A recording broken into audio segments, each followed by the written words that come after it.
Kembali bersama kami dalam Lunch Talk dan saya kembali lagi ke Pak Raditya. Jadi kalau kita melihat persiapan sejauh ini sudah siap, begitu juga koordinasi ya, seperti itu ya Pak Raditya ya. Nah ini karena kita juga melihat berarti dengan tetap menerapkan protokol kesehatan yang ditakutkan adalah pada saat masyarakat harus mitigasi sementara, diungsikan sementara, berarti tempat-tempatnya juga apakah akan semakin banyakkah tempat-tempat untuk pengungsian karena mengingat tetap harus jaga jarak atau menerapkan protokol kesehatan?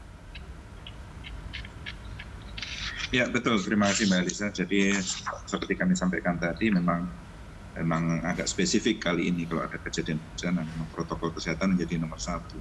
Terapkan protokol kesehatan dengan 3M dan PHBS itu di lingkungannya menjadi penting juga. Dan tentunya kesediaan dalam masker, sanitizer, cuci tangan di sekitar tempat pengungsian itu menjadi penting dan ada selalu yang mengingatkan.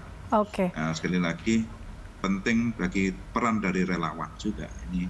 Makanya kami BNPB, BPBD tidak bisa bekerja sendiri, pemerintah provinsi untuk kabupaten kota perlu kerjasama dengan TNI, Polri, kemudian sosialisasi terhadap kepada masyarakat juga dengan relawan dan seterusnya.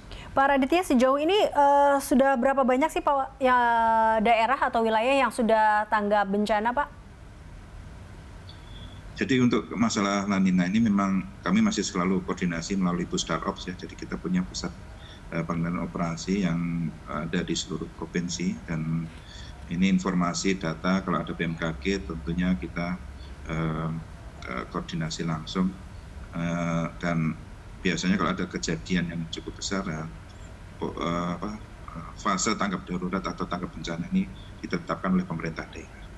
Jadi memang masih dalam proses untuk melakukan koordinasi dengan pemerintah daerah. Baik, berarti ke Pak Fahri, untuk BMKG sendiri, untuk peringatan dini, bagaimana kesiapannya juga dari BMKG? Kita tentunya tidak ingin terjadi hal-hal yang tidak diinginkan terkait dengan peringatan dini yang dikatakan terlambat, seperti itu. Bagaimana antisipasi dan persiapan BMKG ini? Ya, satu hal penting yang perlu menjadi perhatian kita dalam konteks peringatan dini adalah kecepatan dan ketepatan ya, cepat-tepat akurat. BMKG dalam konteks peringatan dini cuaca, seperti tadi saya sampaikan, periode waktunya berlapis ya, informasi cuaca dan iklim dari mulai yang tahunan, 6 bulanan, sampai yang jam-jaman. Kami untuk periode terpendek untuk peringatan dini hujan itu antara 1 hingga 3 jam sebelum kejadian hujan itu kita sudah memberikan peringatan dini. Tapi sebelumnya dalam 24 jam sebelum itu sudah ada perakiraan gitu kan. Jadi berlapis. Nah, kemudian saat ini kami juga sudah mengembangkan informasi yang disebut dengan perakiraan cuaca berbasis dampak. Jadi kita tidak hanya bicara perakiraan cuacanya saja, tapi dampaknya apa dan apa antisipasi yang harus dilakukan. Ini ada di website kami di BMKG dan di situ sudah lengkap dengan matriks dampaknya, level-levelnya dari 0 sampai 10. Tentu tiap level punya tingkat resiko yang tingkat dampak yang beda-beda. Nah ini matriks dampak ini kami susun bersama dengan BNPB. Gitu ya. Jadi informasi curah hujan kami di overlay dengan informasi kerentanan yang ada di BNPB. Ini akhirnya menghasilkan yang disebut dengan matriks dampak ini. Ini juga kami update setiap hari seluruh Indonesia. Jadi di situ sudah jelas apa yang harus dilakukan baik oleh masyarakat maupun oleh BNPB atau BPBD.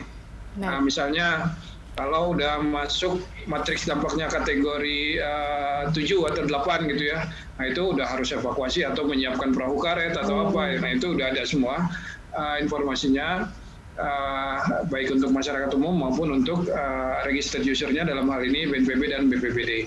Kemudian kami juga mengintensifkan diseminasi secara lokal oleh kantor-kantor BMKG di daerah untuk para stakeholder lokalnya masing-masing.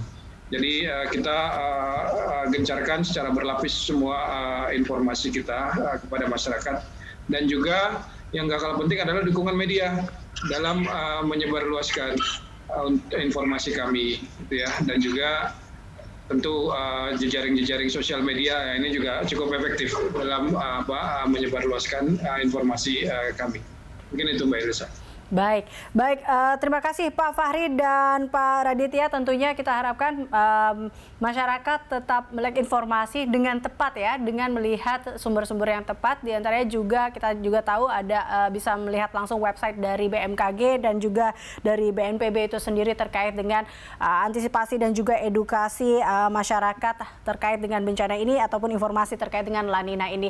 Terima kasih sekali lagi untuk Pak Fahri dan juga Pak Raditya telah bergabung bersama kami dalam Lunch Talk. Dan pemirsa, Lunch Talk masih akan kembali usai jeda. Tetaplah bersama kami.